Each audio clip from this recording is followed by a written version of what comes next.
Wednesday, January 12th, 2022, Monaco 64, home of alternative economics and contrarian views. So is gold really finished? Or as the FT said back in 2004, going gold? So that's what we're going to look at today. Many of you have heard of this story of going gold, but many of you are new to the channel. And with that, I wanted to say a few words before we go into this story. And I wanted to look at a few headlines out there as well.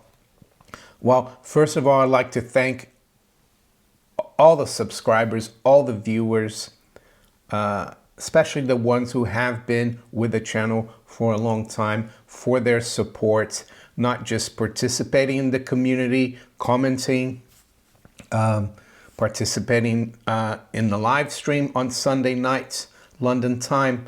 The other thing I'd like to thank the viewers is for their support through PayPal, through Patreon. How does the Patreon work with my channel? Well, it gives you access to contact me directly. I do not post videos on Patreon, like exclusive videos. I like to make all my videos public, but if you are interested in contacting me directly, Patreon is a good way to do it for as little as $1 a month.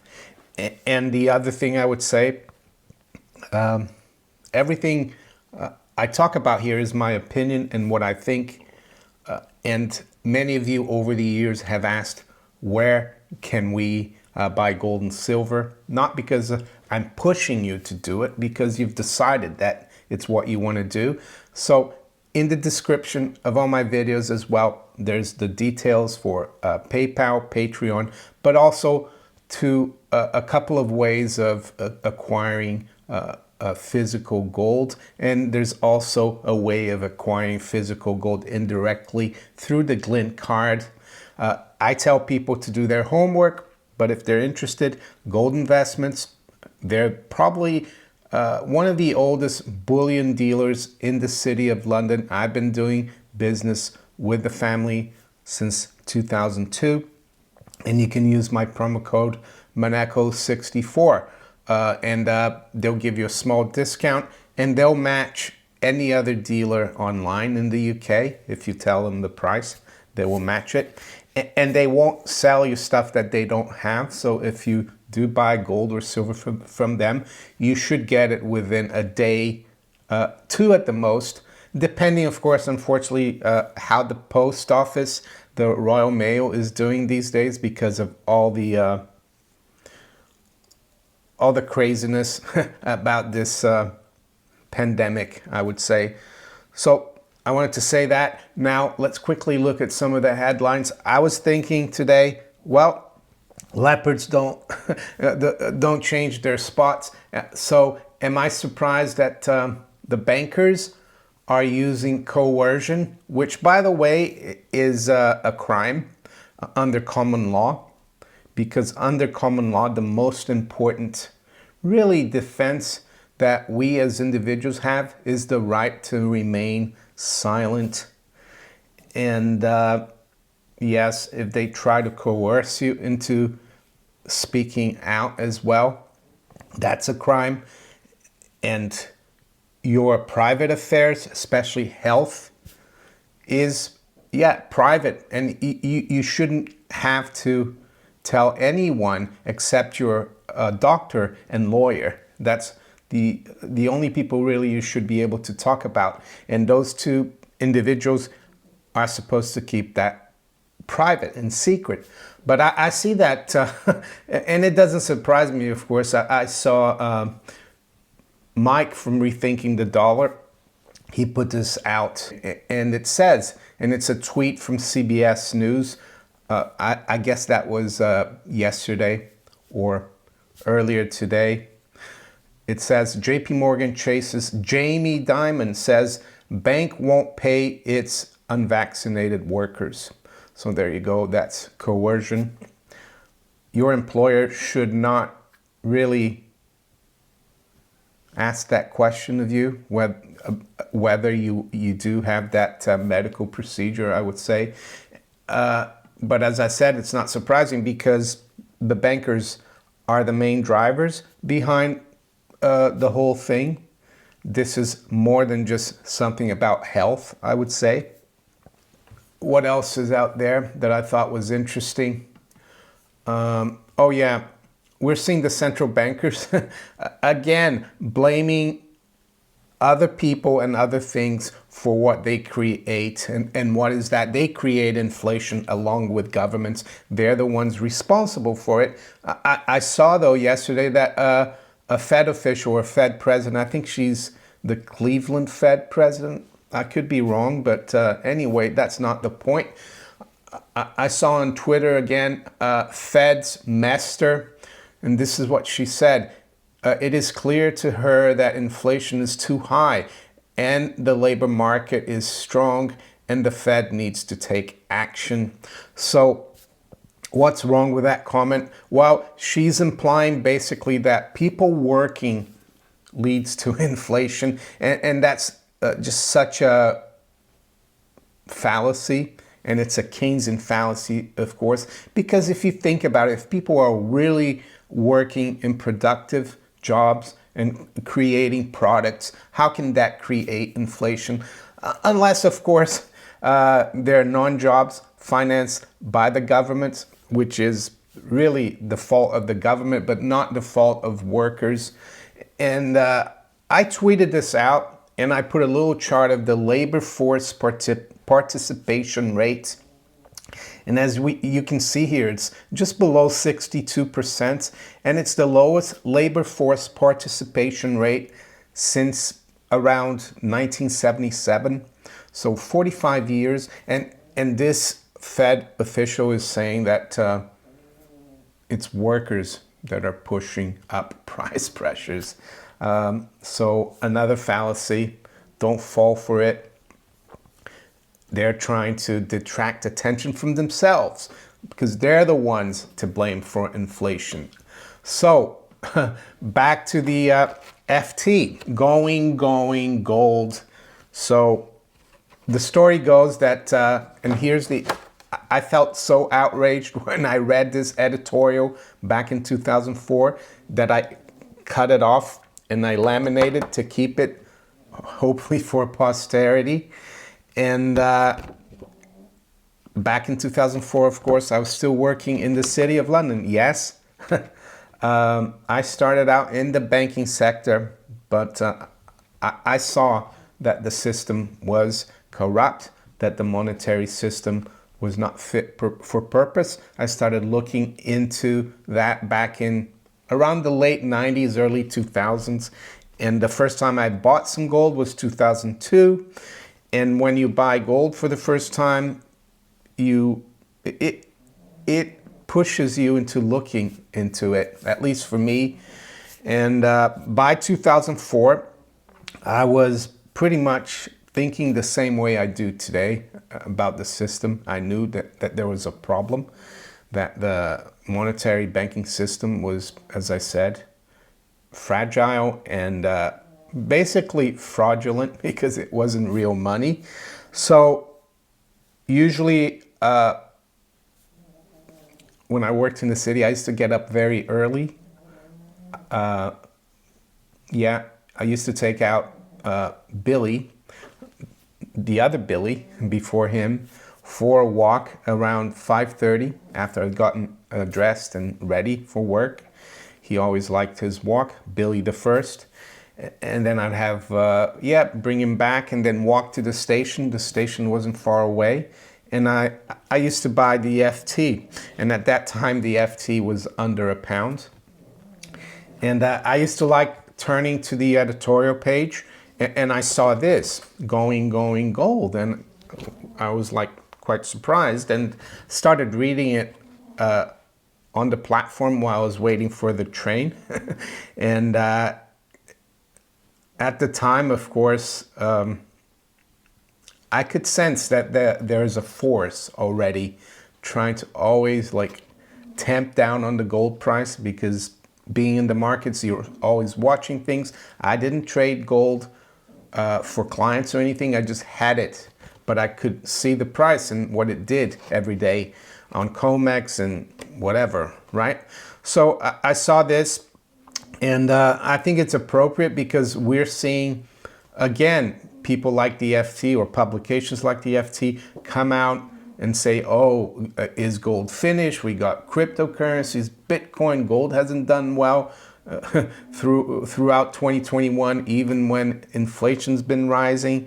So, and I wrote here, FT Editorial, April 16th, 2004, and the price of gold at the time was $400.65.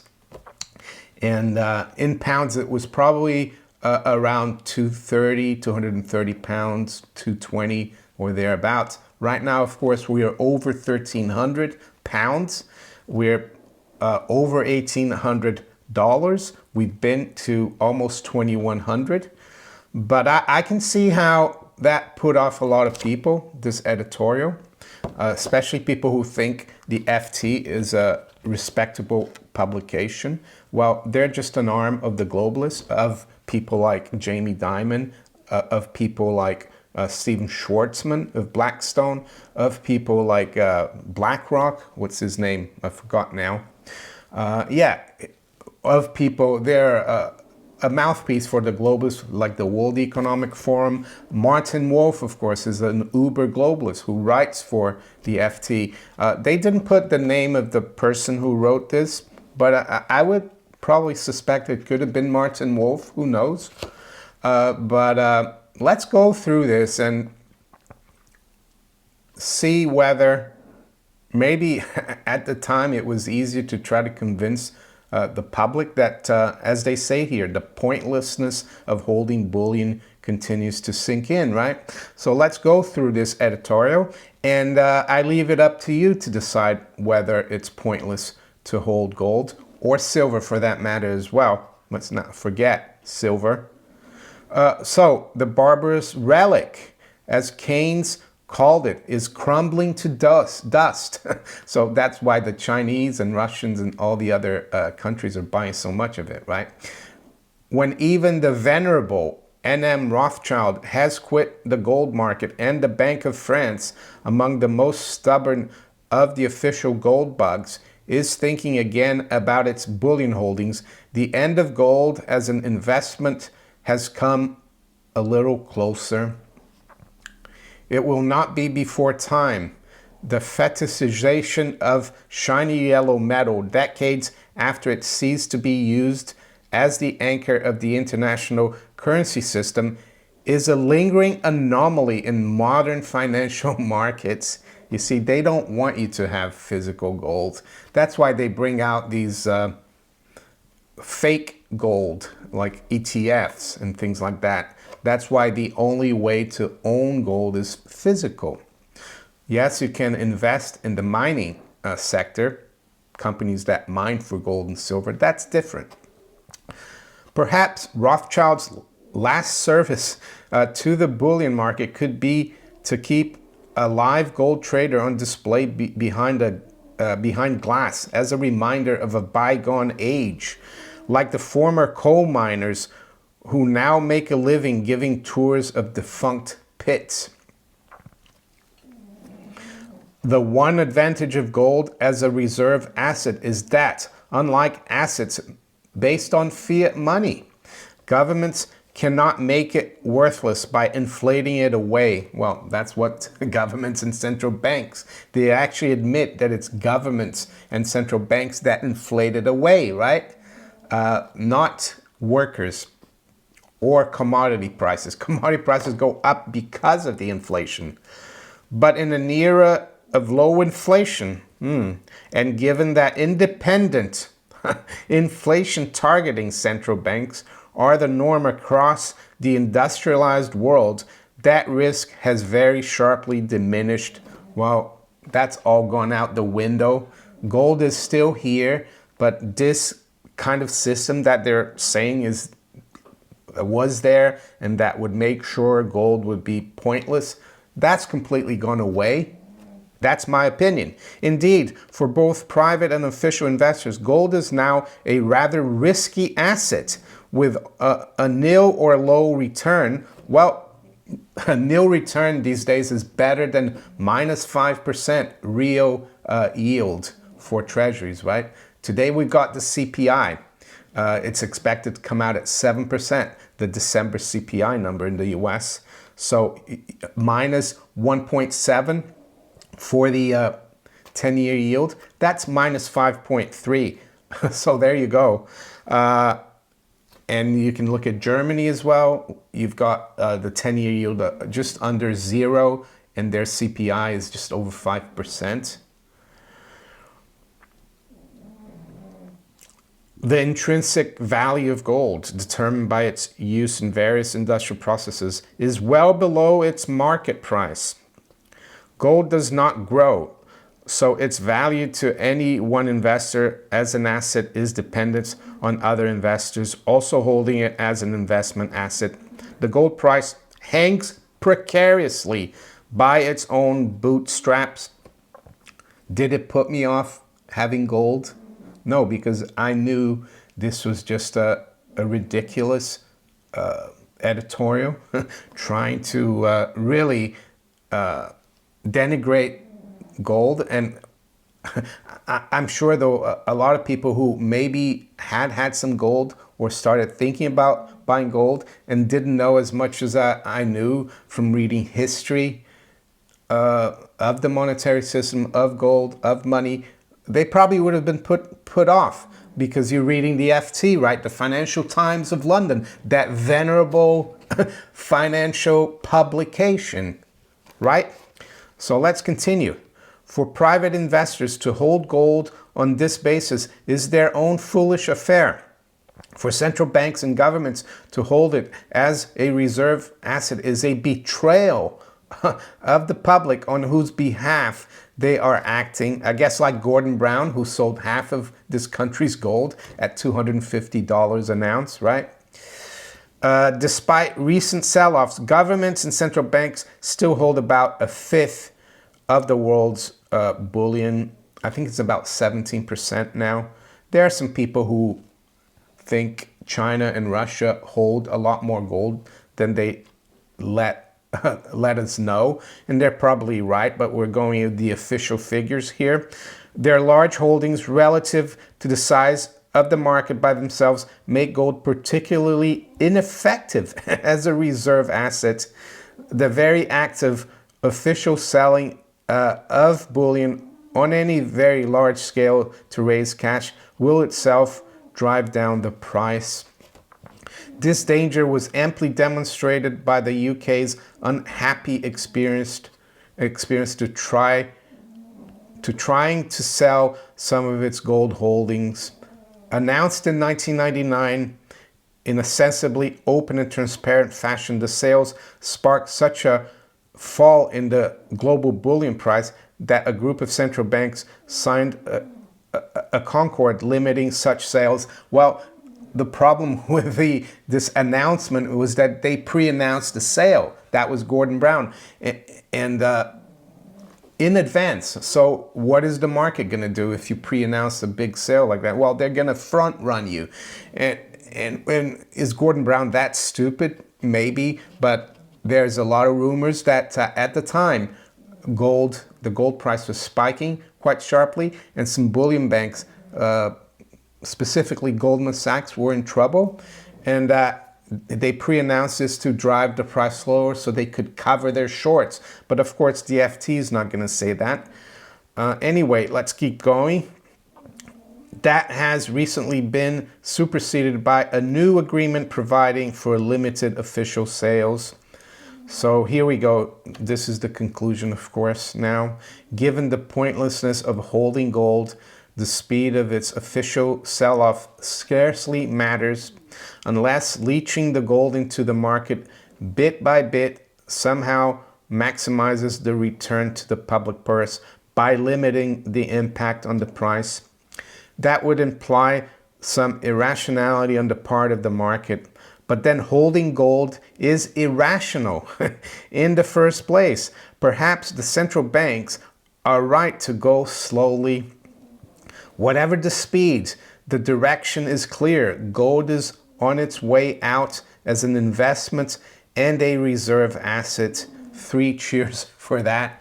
So I was kind of angry about this. I said, what are you talking about? But then I actually started laughing because I thought it was so ridiculous. So what I'm trying to say here, anything you read about in the FT or any major mainstream financial publication or mainstream media channels is most probably misinformation, I would say. So I wouldn't worry about it. That's the way I looked at it. And I'm glad I didn't get rid of some of the little gold I had by then in 2004. And I'm glad that I kept accumulating it. So with that, let's quickly look at where the markets are this morning. It's just before 9 a.m. London time. So we've got gold, which did quite well yesterday, and so did silver. Yes, encouraging price move. But as I would say, the important part about gold is not letting the price and the volatility sometimes put you off, because that's what they want. They don't want you holding gold for the long haul as a protection against inflation. That's why most people will not have any gold or silver when the time comes, when things really heat up. And I'm glad that I didn't get rid of my gold back then in 2004. I'd be kicking myself now. So right now, though, gold is down about just under $5. It's at 18.17. Range has been 18.1450 to 18.2286. In terms of short-term price moves, I'm looking at 18.30 here. That should be a big resistance. There were some previous important highs we've had recently. Silver is down about 10 cents at 22.67. Range has been 22.86 to 22.63. To the stock market now, the Dow futures is down 18, NASDAQ is down 60, S&P 500 futures down 8, the FTSE is up 48, or 0.2% at 75.35. To the currencies, sterling is down slightly at 136.29. The euro is unchanged, 113.67. The dollar is up slightly versus the yen, 115.36. And the dollar is down 0.1% versus the yuan, just below 6.37. Aussie dollar is unchanged, 72.05. The dollar is down 0.1% versus the loonie or Canadian dollar at 125.58. And the Kiwi dollar is unchanged, 67.80. So yesterday we saw a big move higher in WTI crude above 80. This morning it continues to rally. It's up another 0.5% at 81.22. High-grade copper is quite strong as well. We are almost at 450. I noticed that other commodities are making big moves, like lumber, which was in the headlines in the first half of last year. Lumber looks like it's regained more than half of its losses that it had from a massive spike last year. And I think it just shows that the inflation is going to be very hard to withdraw from the system. And by inflation, I mean all the monetary and credit accommodation that is leading to higher prices. And yeah, the central bankers might say whatever they want, that they're going to do everything to contain inflation. But I don't think they have the wherewithal. And if they try it, they could bring the whole system down. And we know that the Federal Reserve's job since 1913, its real mandate is really to destroy the currency. The dollar from 1913 is nothing like a dollar today. The dollar today is worth pennies of that dollar back in 1913, and it's going to go to zero, and it could be quick. It could accelerate. So just to finish off here, a quick look at the 10-year yield. It's unchanged at 1.74%. So there you go.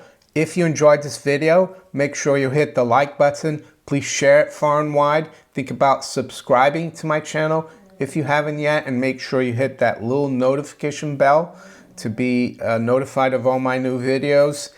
And you can also follow me on Rumble, Twitter, Facebook, and all these other platforms below here.